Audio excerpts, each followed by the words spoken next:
블랙홀은 사실은 이제 굉장히 무겁고 밀도가 높은 천체인데요. 중력이 너무나도 강해서 빛조차도 빠져나오지 못하는 공간을 의미합니다. 그래서 굉장히 거대한 별이 진화의 마지막 단계에서 죽으면서 탄생하는 것도 이제 블랙홀이거든요. 만약에 블랙홀 우주론이 사실이라고 가정을 하면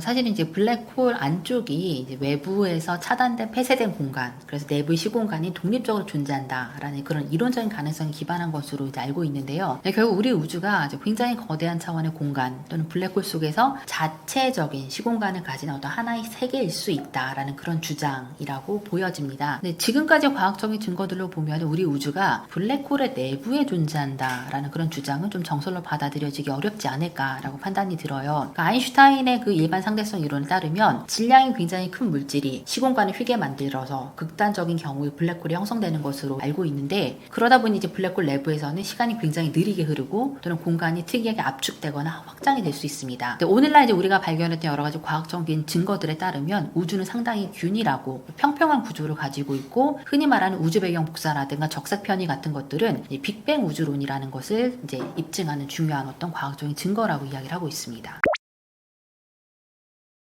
사실은 이제 일부 물리학자가 그런 가능성을 제기했던 것으로 알고 있습니다. 근데 주류 과학에서는 사실 우주의 팽창을 블랙홀 내부의 현상으로 직접적으로 연결짓는 것은 아니라고 저는 알고 있습니다. 왜냐하면 현재 관측되는 우주 팽창은 138억 년 전에 빅뱅에서 시작해서 지금도 계속해서 팽창하고 있다라는 이제 그런 내용인데요. 이제 아까 말씀드렸던 예를 들어서 허블의 법칙, 멀리 떨어져 있는 은하에 있을수록 더 빠르게 멀어진다라든가, 아니면은 빛은 파장에 따라서 색이 서로 다른데 멀어지는 물체에서 오는 파장은 빛이 파장이 길어지면서 이제 붉은색 쪽으로 이동하는 적색 편의, 이게 바로 이제 우주 팽창의 근거라고 이야기를 하고 있습니다. 우주가 탄생한 이후에 약 38만 년이 지나면 우주가 굉장히 충분히 식어서 빛이 자유롭게 이동을 할 수 있게 되는데, 그때의 빛이 남아서 오늘날 우리에게는 복사 에너지라고 하는 형태로 관측이 돼요. 이걸 1965년에 벨 연구소의 펜지어스하고 윌슨이라는 사람이 발견을 했습니다. 그리고 오늘날에는 플랑크 위성이라든가 WMAP으로 관측을 하는데요. 상당히 균일합니다. 미세한 온도 차이는 존재하는데 이제 이건 초기의 우주가 상당히 뜨거웠고 또 밀집된 상태에서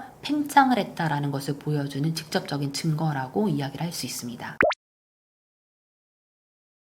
만약에 블랙홀 우주론이 사실이라고 가정을 하면 수학적 또는 이론적으로 우리 우주의 바깥이 존재한다라는 이론이 성립할 수 있을 것 같습니다. 그런데 현재로서는 그 바깥을 관측하거나 경험하는 건 불가능해요. 그러다 보니까 아마도 이 이론은 과학계에서는 가설에 가깝지 않을까라고 생각을 하고 있습니다.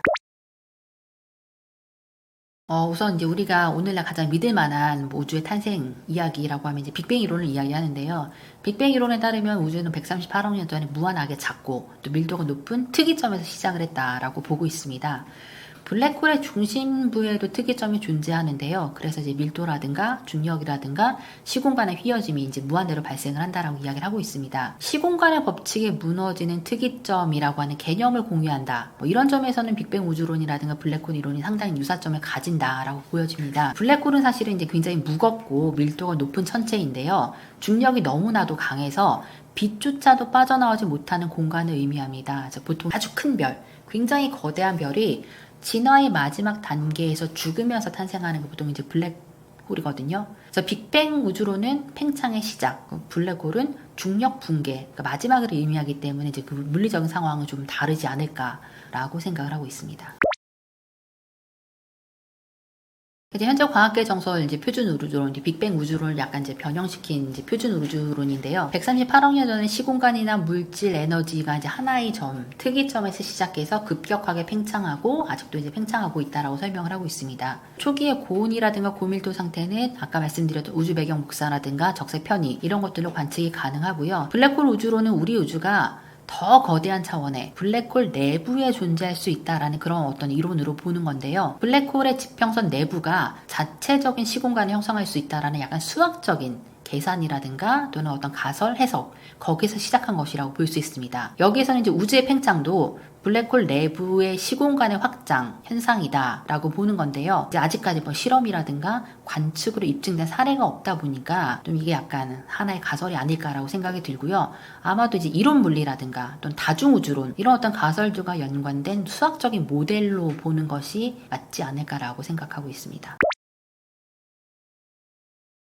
제가 알기로는 현재 물리학 이론이라든가 관측 기술로는 원칙적으로 불가능한 것으로 알고 있습니다. 왜냐하면 이제 블랙홀의 본질이라든가 시공간의 구조 때문인데요. 아까 말씀드린 것처럼 블랙홀은 빛조차도 빠져나갈 수 없는 사실은 그런 어떤 공간이다 보니까 그 내부는 외부의 시공간과는 완전히 단절된 영역이라고 보여져요. 그래서 우리가 만약에 블랙홀의 내부에 있다면 이미 그 경계를 넘어가지고 우리가 그 내부에 존재하고 있다라는 의미가 되는 거거든요. 그래서 블랙홀 내부에선 시간이 느리게 흐르고 공간이 아주 굉장히 특이하게 휘어져서 공간 자체가 이제 닫힌 그런 구조로 변할 수 있다 보니까 바깥이라고 하는 개념 자체가 성립하기 굉장히 어렵지 않을까. 실제로는 어렵다라고 보여집니다.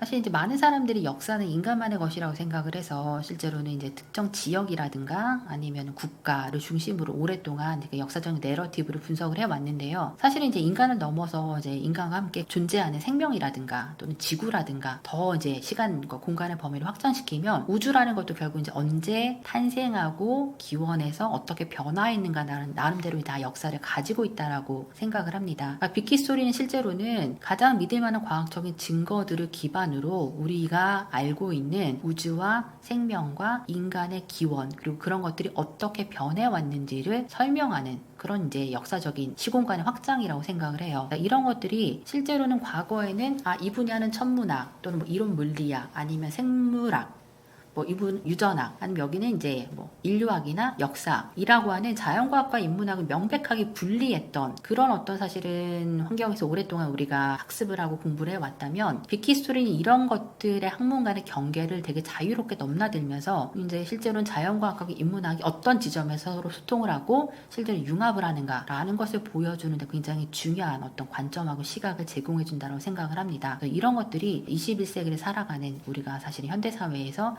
기본적으로 가져야 되는 어떤 소양 중에 하나가 아닐까라고 생각을 하고 있습니다.